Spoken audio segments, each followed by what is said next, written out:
Ini berhala kolbu. Apa berhala kolbu? Yaitu pahala, as-sawab atau ajru. Sehingga kalau ada amalan pahalanya sekian, langsung tertarik ingin mengamalkan. Apa tujuannya pahala? Apakah pahala itu Allah? Ketika semata-mata ingin mengumpulkan pahala, berarti belum karena Allah. Oleh karena itu, karena inilah orang dalam ibadahnya terbagi macam-macam. Ada yang ibadahnya kayak pedagang. Bagaimana pedagang? Kalau lagi mahal, ya barangnya mahal, berduyun-duyun berjualan.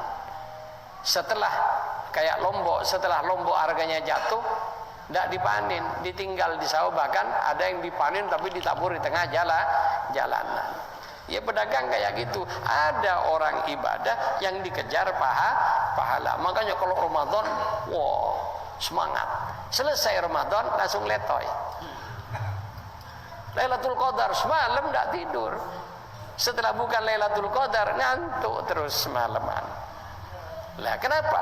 Dia beribadah belum karena Allah tapi karena Lailatul Qadar. Kalau seperti itu belum ikhlas. Kenapa? Di hatinya ada selain Allah apa? Pahala. Jadi orang yang beribadah seperti itu ibadahnya sama dengan pedagang atau pegawai, ajirisu katanya Hikam. Jadi karena bayaran. Jadi orang yang hanya bekerja ingin hanya dapat bayaran, ya kerjanya pas-pasan. Kemudian ada orang yang sudah masuk ke hamba. Apa hamba? Budak. Yang namanya budak tidak berpikir gaji, tidak berpikir apapun. Kenapa? Budak adalah orang yang tidak merdeka. Ya, orang yang ingin maju menjadi pegawainya Allah Subhanahu wa taala, ingin jadi aulianya, bercita-cita ke sana, maka buanglah pahala dan sebagainya. Maka jadilah hamba. Hamba tidak mikir pahala, siang malam ibadah karena Allah. Makanya kalau sudah seperti ini tawadhu benar, sebagaimana Rasulullah sallallahu alaihi wasallam diangkat. Apa martabatnya Rasulullah ketika mau Mi'raj? Subhanalladzi asra bi 'abdihi. Abdun. Apa? Hamba. Dan Rasulullah dalam ibadah tidak pernah mikir pahala lagi. Kenapa? Lillah. Billah, fillah, ilallah. Karena seperti itu dipercaya orang yang tidak minta jabatan, orang yang bekerja dengan penuh ketulusan laksana seorang hamba, maka itulah yang pantas dipercaya. Maka diberi kehormatan oleh Allah, diberi Isra, diperlihatkan kebesaran Allah. Kemudian dikasih Mi'raj untuk menerima perintah khusus dari Allah Subhanahu wa ta'ala. Ditinggikan. Jadi kalau Anda selama masih berpikir ingin mendapatkan ini itu dalam ibadahnya, dan itu bukan ibadahnya, belum masuk kategori ibadah thariqah. Jadi ibadahnya orang berthariqah sudah tidak mikir pahala. Kenapa? Sudah terlalu banyak kalau dibahas tentang pahala. Cuma yang heran banyak orang sudah berthariqah, cuma karakternya lebih parah daripada bukan orang thariqah. Itu apa? Ya di samping kalau ada yang ngasih amalan menjanjikan ini langsung kobil tuh. Saya lihat di Facebook, waduh langsung kobil tuhnya banyak. Apalagi janjinya lunas hutang, kebun seablak-ablak, ya, kan gitu kan? Ya kalau kayak gitu berarti dia bukan orang thariqah, dia masih kelasnya orang yang mencari pahala. Jadi ini para ikhwan rahimakumullah. Jadi sudah di atasnya ini berhala hati, ingin pahala, ingin masuk surga, takut neraka. Apakah sudah ikhlas? Entar dulu. Ada yang lebih halus lagi. Berhala apa? Berhalanya ruh. Nah ini kelas orang-orang khusus. Berhala ruh diantaranya adalah muraqabah wal irfan, ingin ma'rifah kepada Allah. Coba baca asma agar dibuka hijab sehingga ma'rifah kepada Allah. kalau itu tujuannya bukan karena Allah, jadi belum ikhlas. Bisa jadi dibuka oleh Allah hatinya sehingga punya kasyaf. Karena ambisi punya kasyaf, orang yang ambisi biasanya punya kecenderungan untuk pamer. Betul apa tidak? Sehingga dibuka sedikit kasafnya sudah pamer kasaf kemana-mana. Ini bukan ada ikhwan yang kayak begitu, itu ada. Orang langsung, oh sampean ini begini, sampean ini begini. Wah, ini. Sampai samarai. Karena apa? Sebenarnya kasyaf itu bagi ahli ibadah racun, belai, ujian paling berat. Sehingga kalau tidak kuat orang diberi kasyaf oleh Allah Subhanahu wa taala, tidak aman dan tidak nyaman hidupnya. Coba ingin tahu buktinya? Rasulullah ma'rifahnya sempurna, kamalul ma'rifah ilal.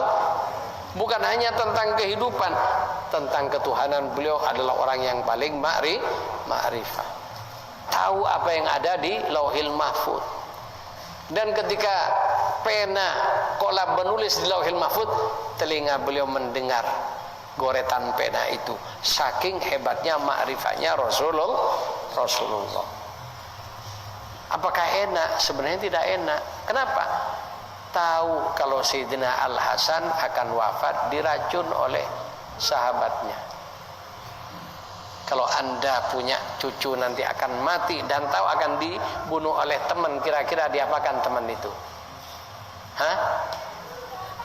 Kalau dibunuh duluan berarti membunuh orang tidak salah. Tidak dibunuh nanti akan membunuh. Gimana? Enak apa enggak hidup sampean? Itu makanya tidak usah minta sesuatu yang tidak kita mampu. Ibadah lillah, sehingga dengan itulah Allah Maha tahu yang terbaik untuk kita. Ini para ikhwan rahimakumullah. Kemudian ada lagi ya, untuk sampai kepada ikhlas itu apa? Berhala, namanya berhala asror. Ya. Berhala asror. Apa? Ya, senang kalau punya kehebatan, kemampuan supranatural. Batu diperas langsung jadi pasir, dibacok tidak mempan. Apa? Kulit besi urat tembaga. Hebat atau tidak? Lah, ada ibadah siang malam berpuasa hanya untuk dapat ini. Kalau begini ya belum ikhlas ibadahnya. Terus bagaimana? Ya, ibadahnya para nabi dan para aulia adalah ibadah lillah. Adapun kelebihan-kelebihan yang diberikan termasuk karomah itu ujian kepada ahli ibadah, yang mana jika tidak mengerti maka akan terjerumus karena kelebihan-kelebihan tersebut. Oleh karena itu, ayo kita perbaharui niat kita dalam beribadah kepada Allah agar supaya mencapai lillah. Jadi untuk ini, baru kalau sudah lillah, qabul indallah. Ya, kalau sudah qabul indallah, maka qabul indanas dengan sendirinya. Kalau hanya untuk agar terlihat oleh manusia, agar dapat aleman dari manusia, berarti selama itu belum ikhlas ibadah kita. Dan ibadah thariqah adalah ibadah yang ikhlas, dan itulah yang makbul indallah. Terus bagaimana Kiai? Kan kita belum ikhlas, ini kenyataannya. Betul apa tidak? Nah, ini pentingnya kita berthariqah sehingga mendapatkan ajrul hilqah tadi. Bagaimana caranya ajrul hilqah itu kita dapatkan? Kita berkumpul setelah baca wirid lazim. Selesai tadi kita membaca wadhifah. Setelah selesai kita baca wadhifah, dikomando oleh imam. Hadihi hadiyatum minna ilaika ya Rasulullah. Faqbalha bifadlika wa karamika ya sayyidana ya Rasulullah. Dan di hadiahnya ini juga ada yang ditambahi lebih bagusnya. Hadiah minni ilaika ya Rasulullah niyabatan an Sayyidi Syekh Ahmad bin Muhammad At-Tijani radhiyallahu. Ini Rasulullah, ibadah saya dari A sampai Z tadi saya hadiahkan seluruhnya pada jenengan. Saya hanya membacakan Syekh Tijani radhiyallahu. Jadi Anda tidak merasa ibadah sendiri, mewakili Syekh, menjadikan lisan kita beristighfar, bersolawat, baca la ilaha illallah, hanya melaksanakan pesanan dari Syekh radhiyallahu anhu. Laksana kuli pabrik. Tahu orang pabrik? Sudah ada cetakannya, tidak bisa bikin model yang lain. Dibikin sesuai dengan cetakan, dibikin dengan sesuai aturan mutu perusahaan. Begitu selesai dikasih merek dirinya atau nama perusahaan. Nah, setelah selesai dikasih nama perusahaan. Setelah selesai nama perusahaan dikemas, diajukan ke perusahaan. Qabul apa tidak? Qabul. Dapat gaji apa tidak? Dapat gaji. Tapi kalau Anda kerja di perusahaan mengerjakan yang lain, dapat gaji atau tidak? Ya tidak dapat gaji, malah dikeluarkan. Demikian juga dalam thariqah, jangan ngerjakan wirid lain bukan thariqahnya. Takut nanti kayak pegawai perusahaan karena ngerjakan punya perusahaan lain dikeluarkan oleh perusahaan. Seperti itulah thariqah. Jadi kita beribadah bukan tidak pernah mengandalkan kebaikan kita, tidak mengandalkan ibadah kita, yang kita andalkan hanya satu, yaitu kebaikan guru kita Sayyidi Syekh Ahmad bin Muhammad At-Tijani radhiyallahu an, yang sudah makbul indallah, makbul inda Rasulillah. Kita mewakili beliau membaca wirid, kemudian dihadiahkan seluruhnya kepada Rasulullah, dan terserah Rasulullah. Ya karena sudah mereknya sudah jelas, maka oleh Rasulullah diajukan ke hadrat Allah Subhanahu wa taala. Jadi makbulnya bukan karena kita khusyuk, bukan karena bacaan kita bagus. Kenapa? Yang nganter adalah orang yang makbul indallah dan Rasulullah. Diantarkan oleh Syekh Tijani radhiyallahu anhu ke Rasulullah. Karena saya yang nganter, Rasulullah nerima. Setelah diterima oleh Rasulullah, diantarkan ke hadarat Allah Subhanahu wa taala, makbul indallah. Disinilah keutamaan kita mengamalkan wirid thariqah.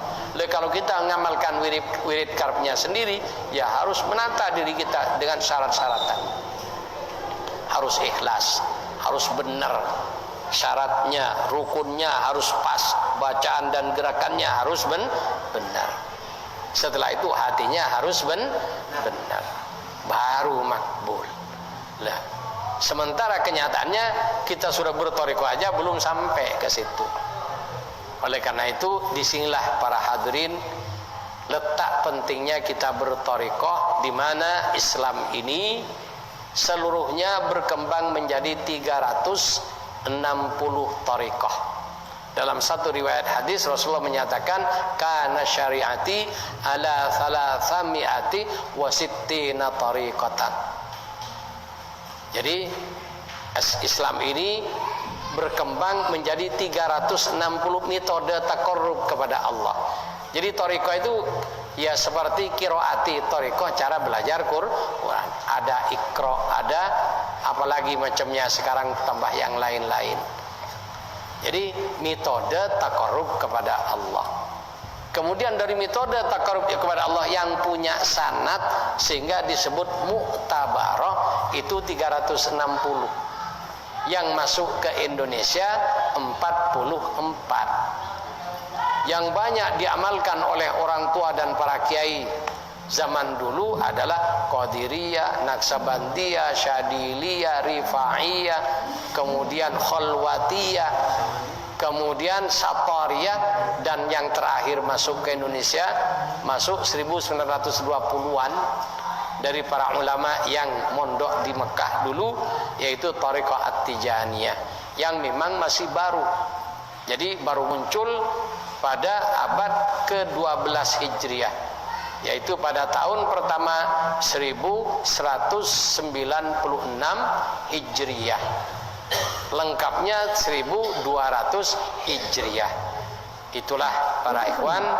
Jadi kita dengan thariqah-thariqah yang lain kita wajib menghormati, tapi tidak wajib mengikuti. Menghormat, tidak boleh menghinakan, tidak boleh merendahkan.